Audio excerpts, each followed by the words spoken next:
Hi, Greg. Well, our speaker called me earlier today, and I said, don't worry, there's not going to be a lot of people here tonight. Apparently, I lied. There are a lot of, there's like 77 people here. Like 81. 81. You know, I could stand up here and talk about Alaina for a long time, and I'm not going to do that. What I am going to say is that, you know, I was probably at Alaina's first meeting, if not her first, one of her very first few, and it was at that time I realized that she was going to do one of two things. She was either going to crash and burn, or she was going to soar. And I've watched her soar.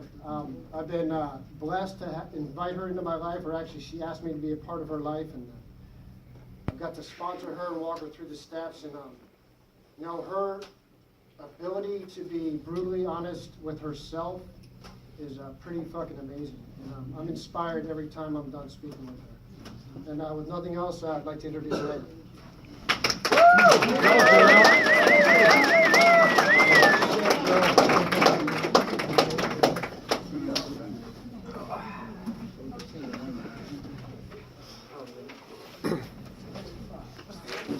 Hi, I'm Alaina. I'm an addict. I just want to take a quick moment of silence so I can invite my higher power into this lead.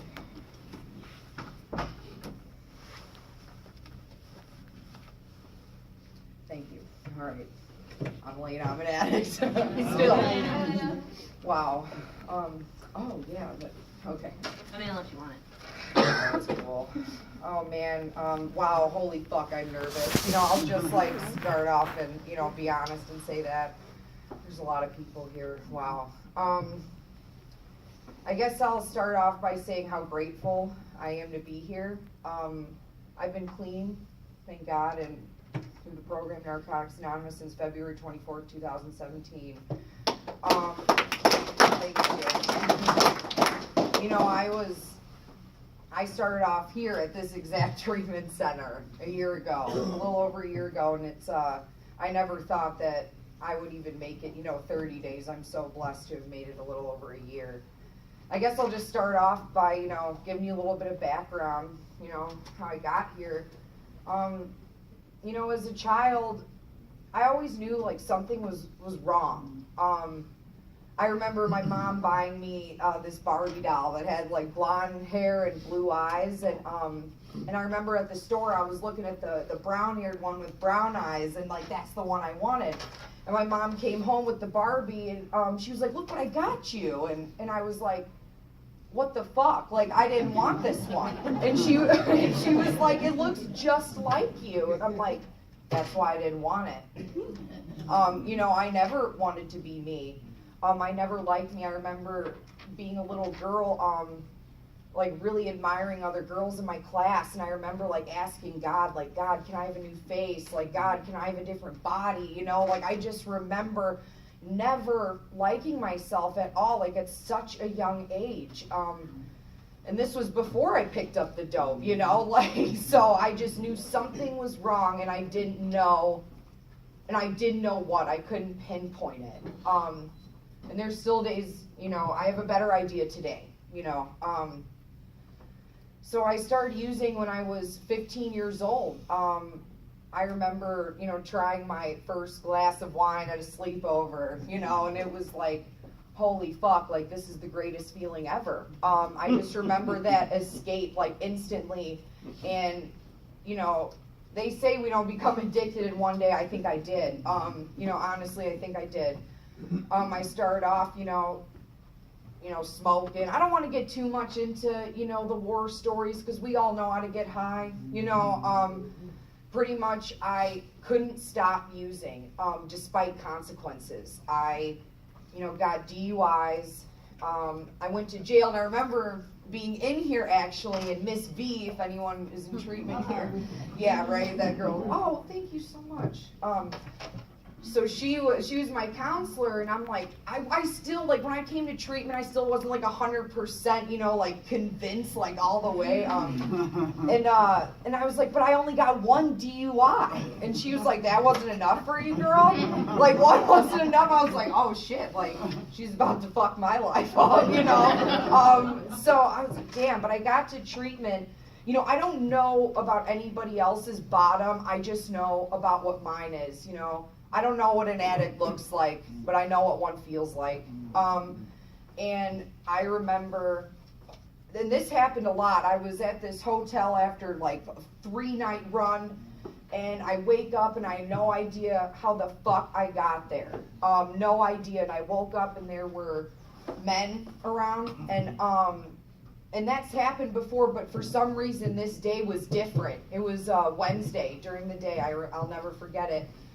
And I'm driving my friend home, and I'm still fucked up, and I'm like, holy shit, I need help. Like, something came, I don't know why, but it happened, and I knew, and I went and told my parents, like, I need help. I need to go to treatment.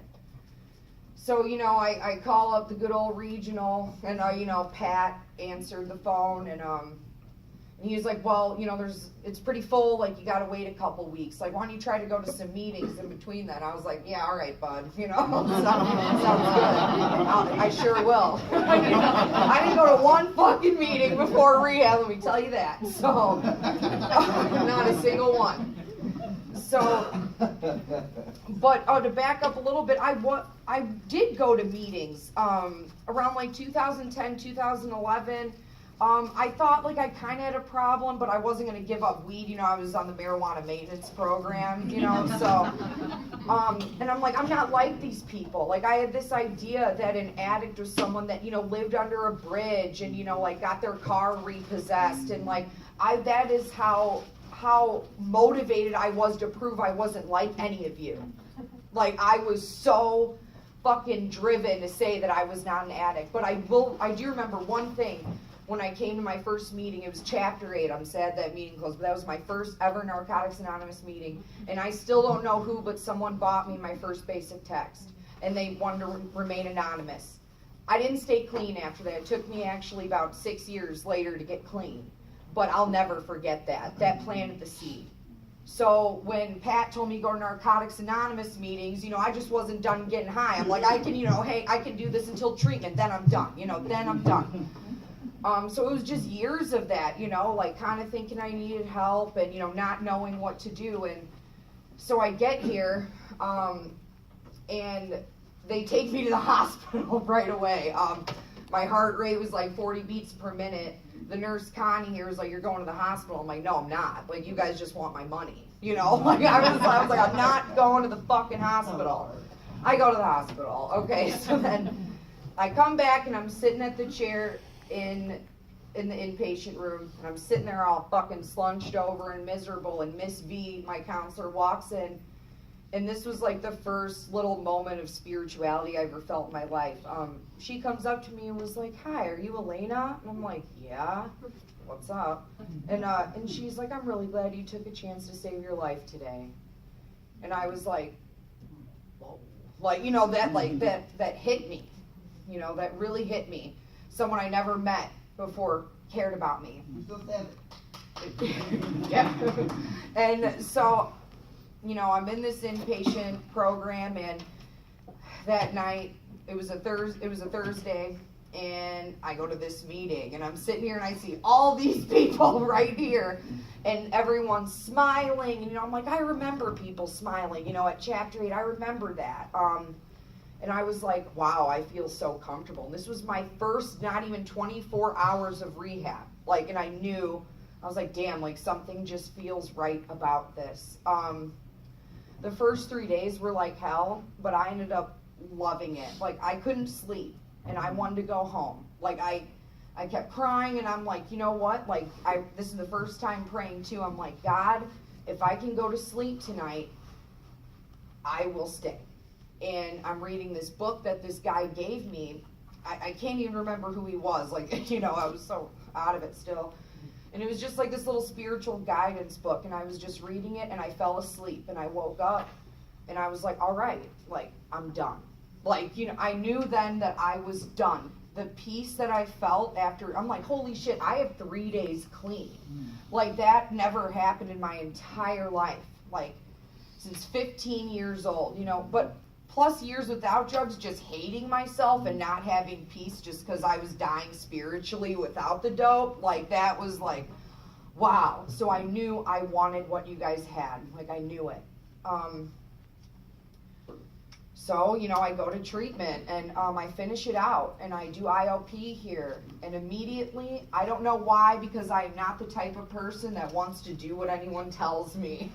I start taking suggestions. I go to meetings every single day.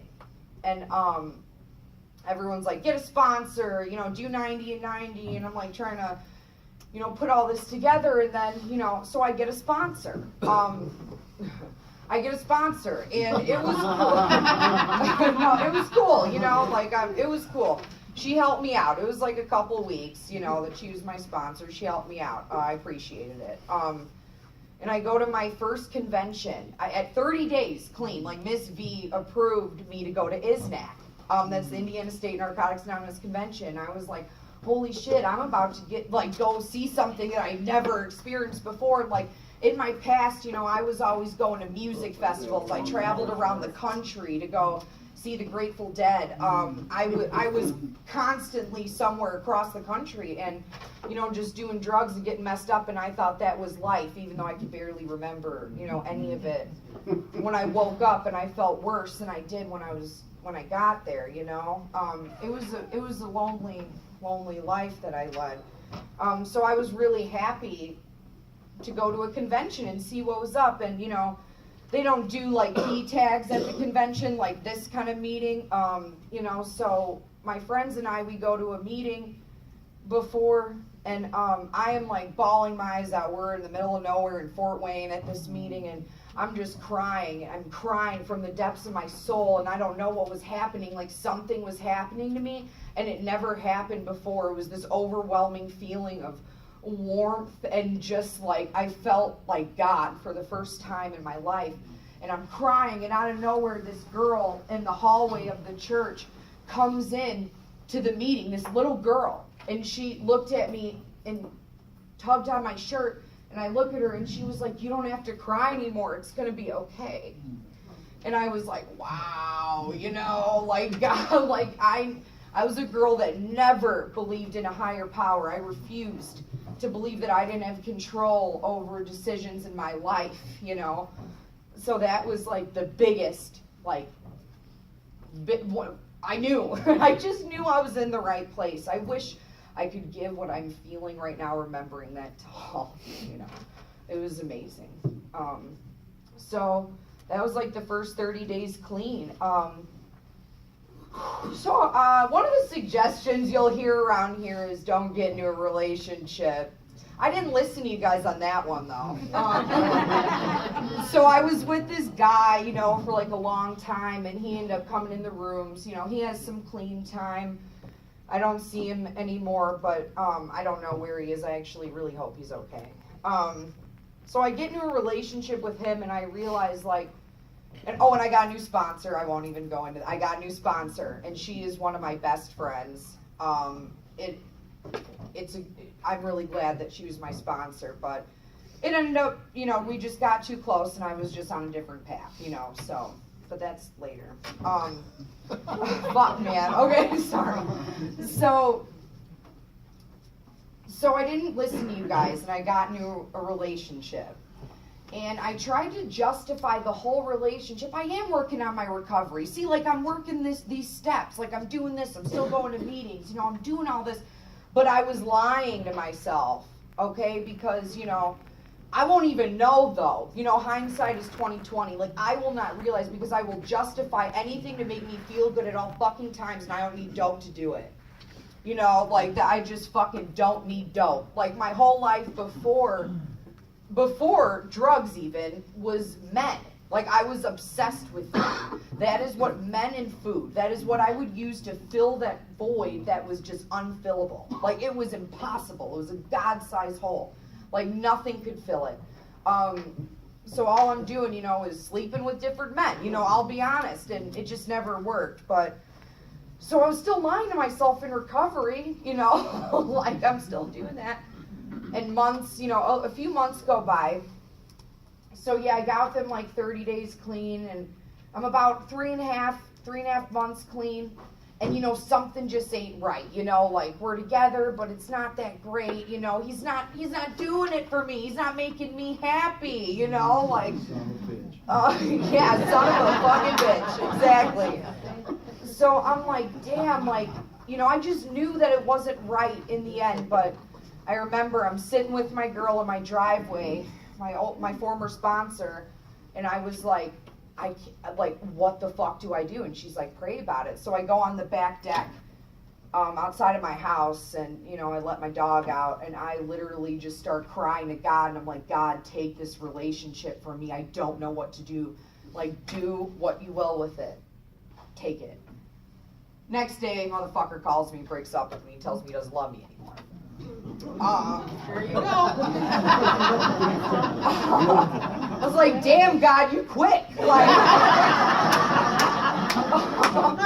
was like, but wait, it wasn't supposed to be like that, you know? Like, I was supposed to break up with him, man. You know, like, I was supposed to, like, get the courage, and, like, I was supposed to find me another man, you know? Like, the right one, you know, to, like, fix me. Like, that wasn't the right one, you know? But God did for me what I couldn't do for myself. I was not going to break up with him. I did not have the strength to break up with him and be on my own. But I haven't seen or spoken to him since that day.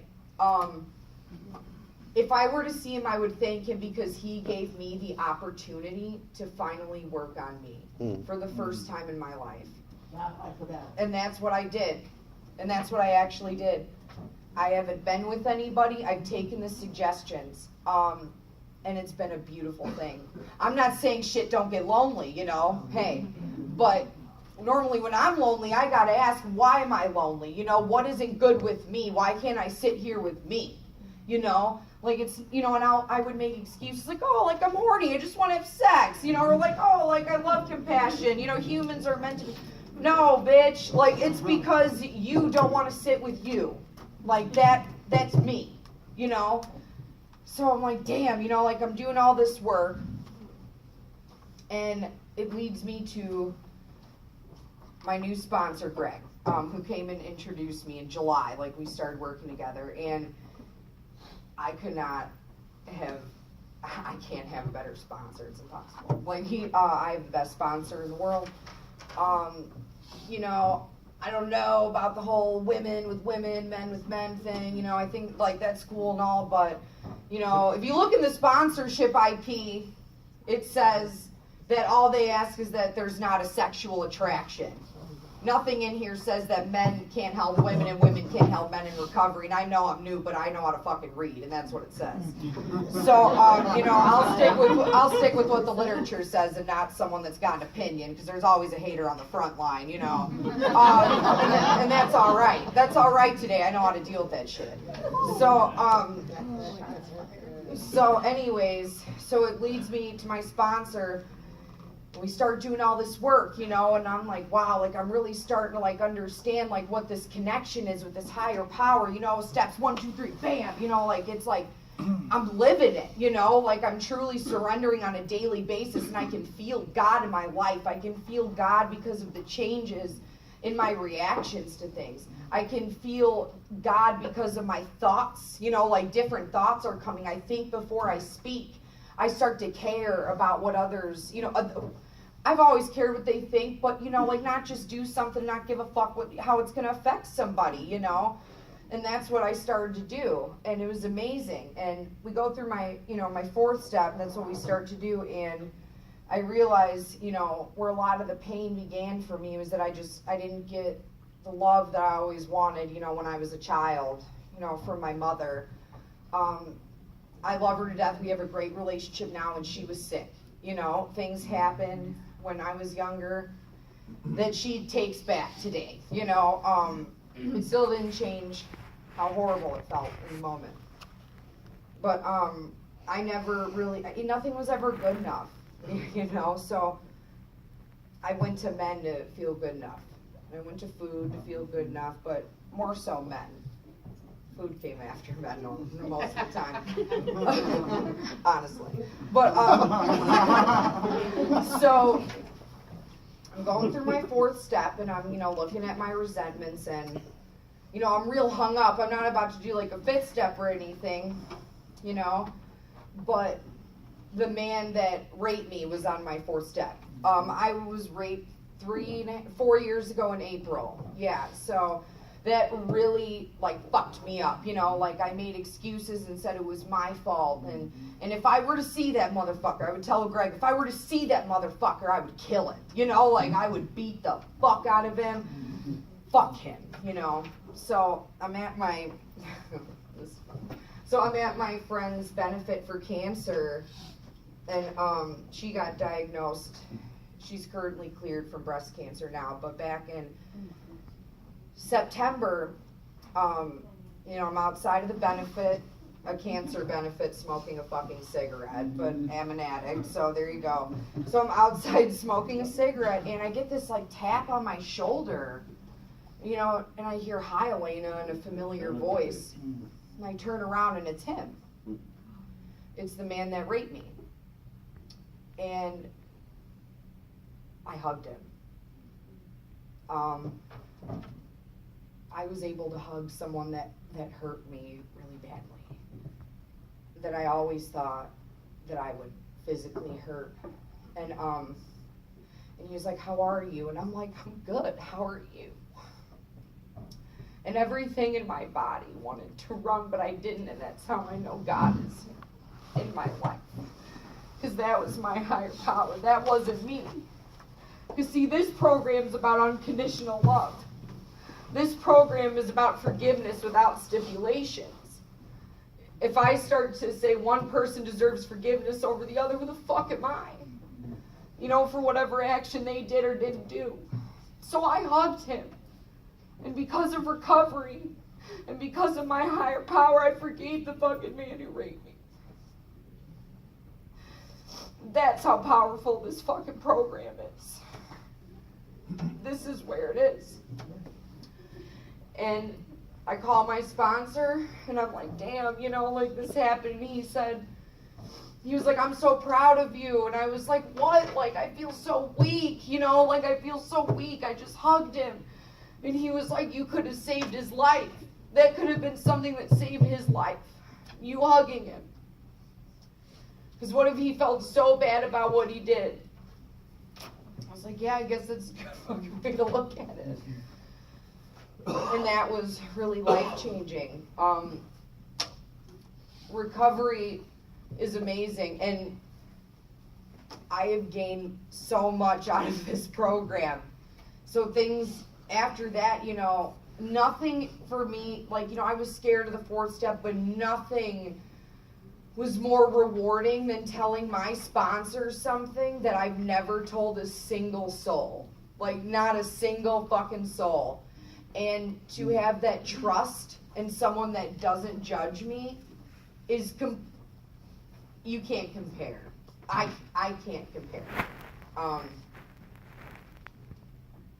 So, things start to just go really good, and I want to say I'm really thankful for this meeting. This meeting kept me clean for a while because this was my first service position. I was secretary here, and service keeps me clean.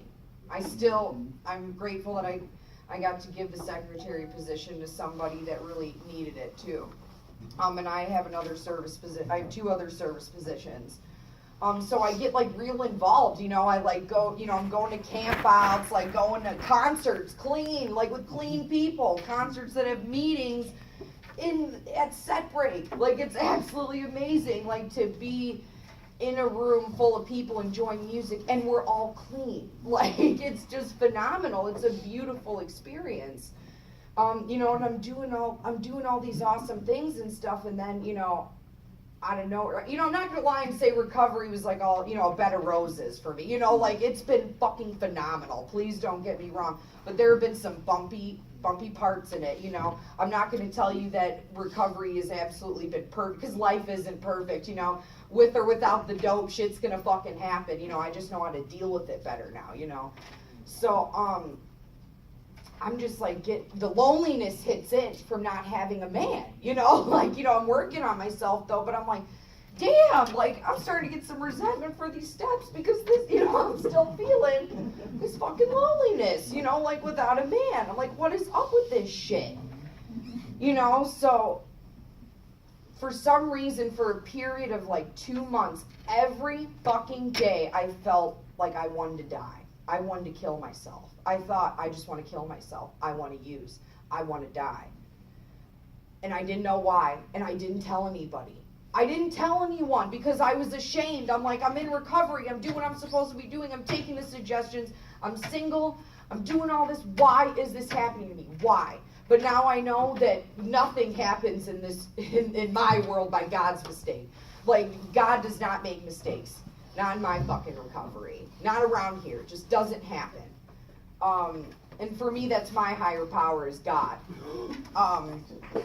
Good orderly direction. So one day I'm at a meeting on Monday night, and this other member, who I'm not going to name, shared about how he felt like killing himself. And that's another example of how powerful this program is. Because of him being courageous enough to say that, I got courageous enough to say it. And I opened up and said how I was feeling. I said, I don't know why I'm feeling like this. I don't want to really die, but my disease is fucking on me, and it doesn't want me to do the right thing. It sees I'm doing the right thing. It sees I'm fucking doing good, and I'm happy, and it doesn't like it. It doesn't. And for a long time, I was getting confused. I was like, this sounds like me. Like, this disease, it's my fucking voice, and it won't turn off. I've learned through the help of my sponsor and through this program that I must separate that my disease is not who I am. It's part of me. That those thoughts, I don't have to own them. I don't. They are just thoughts. And I've accepted that they are going to happen. So now I know, like, I'm not saying shit's not going to be hard, but now I know it's coming. Oh, I'm hearing this, like, there you go. I call my disease Schmeagol, actually, from Lord of the Rings. Like, it's this little separate guy. Like, my sponsor and I were like, fuck yeah, it's like Schmeagol, Like, so yeah, it's like, all fucking gross, like creeping up, being a little weirdo. Like, that's my disease. So I was just talking to my sponsor, and, we work through this together. And I get reminded, once again, I find some hope. I find some hope. So I'm still just like going through the motions, of recovery, still getting involved. And I have the absolute privilege of sponsoring 2 beautiful females in this program that have helped me more than they even know. The power of me and them getting together, it's just like unbelievable. Like, when they call, like, they help me. It's like she will call at like the perfect fucking time. It's like, damn, she needs me, I need her, like, and it just happens like that. Like, for me, God is just all around.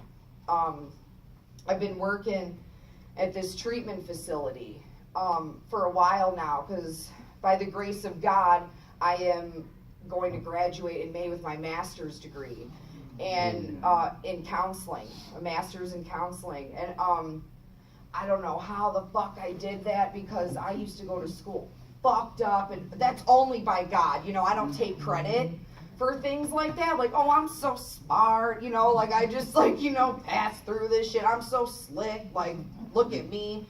No, like, that was just God, like, and I'm working at this treatment facility, and, for a while it was kind of fucking me up, I'm not gonna lie. I'd see a lot of people come in, and they reminded me of me, and I was starting to be accountable for their recovery almost. Like, I was thinking, like, I gotta save them, like, I was always the one, like, let me save other people and not myself, because it'll distract me from some shit, you know what I mean? And I found out, the hard way that I can't do that it's just gonna fuck me up royally, mentally. So it's been a struggle until I decided to stop being my own enemy and spin that and think, wow, Alaina, you get to be around the disease every day and remember, because my disease will make me forget. My disease wants me to forget what it's like to be at the beck and call of the dope. And I was around it every day. And I wasn't even grateful for it. I wasn't even grateful. Poor me, I have to help people. Like whatever, man. So it's been a blessing, to work there. It has been such a blessing. I said February, I just celebrated a year. And wow, it was wonderful. Like a beautiful but hard fucking year. Because of recovery, I actually like myself. Like, my sponsor would tell me, look in the mirror and tell yourself that you love yourself and that you're beautiful. I didn't listen. I didn't listen for a month or so. And I'm like, damn, I'm going to surrender because, I want to do shit my way, and I'm going to look in the mirror and I'm going to fucking do this and I'm going to face this shit. I'm going to face this fact that, that I was constantly wearing masks before I got to Narcotics Anonymous, It was like, how can I mold myself so you will like me? All I wanted was for somebody to like me. All I wanted was for a man to love me because I couldn't love myself. I didn't know how. I didn't think I was worth it. And if any of you get anything out of this tonight, just know that you're fucking worth it. And you don't need a man or a woman to prove that. And that's one of the biggest things that I have learned from this. Like, I put my worth in other people's hands for so long. And it was all my fault, but I didn't know I had a choice. I didn't know. As crazy as that sounds, I really didn't know that all I had to do was surrender and give it up and switch my thinking. That I didn't have to throw my own fucking pity parties anymore. That I can give up and surrender to God, but that doesn't mean I don't got to do any fucking footwork. I know how to do the footwork today because of you guys. I don't sit in my shit anymore. Maybe for an hour or two, but I get up. But I get up and I fucking do something about it now. I'm not helpless anymore. I'm not a victim anymore. I'm not a victim of my own circumstances. I never will be again because of this fucking program. Ever. Ever again. I'm not going anywhere. I'm not gonna lie, I'm scared to death of relapse. But I respect my disease. I don't act like, like some people that are, not in the fellowship, they'll be like, oh, like, why do you go to so many meetings? Like, haven't you had, enough? Like, aren't you, like, good now? It's like, no. And I never will be. I never will be more powerful than this disease. The only thing that is more powerful than this disease is God and the program of Narcotics Anonymous. That's it. And if I stray away, like they told me, meeting makers make it. There was only one time in my recovery that I didn't go to a meeting for 8 days, and that was when I was suicidal, I was telling you guys earlier. And boy, was that the wrong decision. I called my sponsor, and I'm like, damn, I missed 8 days a week. Like, oh, yeah, don't do that again. That really wasn't a good idea. Yeah, it really, really wasn't a good idea at all. I'll never do that again.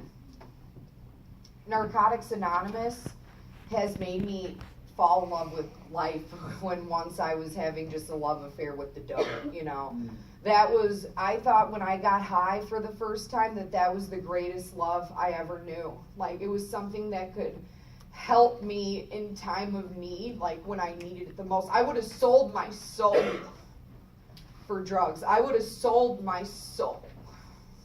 I would have given it everything I got just for some drugs, man. And I don't have to do that anymore because of this fucking program. I don't have to do that ever again. Now I would do anything to stay clean. Fucking anything. My girl Madonna always says, I never missed a day getting high. And I sure didn't. So there's no reason that I should miss a day for my recovery. Not fucking one. Not one. No matter how sorry I feel for myself, no matter what goes on in my life, no matter how sick I am, no matter who breaks my heart, who rejects me, there's no reason. I make no excuses anymore because of this program. Wow. Okay, sorry, I don't even know. I really don't even know. Wow, how much am I? You got like 5 minutes. 5 minutes? Oh, wow, like, I don't even know, like, some shit. Something just happens to me, like, when I'm in these meetings, you know, this is, like, the greatest, I've heard people call it, like, the greatest show on earth, and it's so true. Like, every day I go to a fucking meeting, I get to walk in, and I get to hear all of your guys' amazing stories. And even when you're struggling, it helps me. And when I'm struggling, I know it helps you. It gives us an opportunity to fucking help each other. It gives us an opportunity to relate to one another. Because, see, this is a full circle program. We all help one another. This goes like this. You know, I don't come in here and not share when I'm struggling because I'm not a thief. I'm not going to keep taking and not giving back to this fucking program. I'm going to tell you the truth. And I'm going to share with you when I'm feeling real fucking good, too. Because there is hope. There is hope. And that's what this showed me. That's what this program has showed me, that there is hope no matter what, that any addict need not die from this disease. And I'm not going to fucking die from this disease. I will get my infinity coin. One day at a fucking time. I thank you all for having me. That's all I got.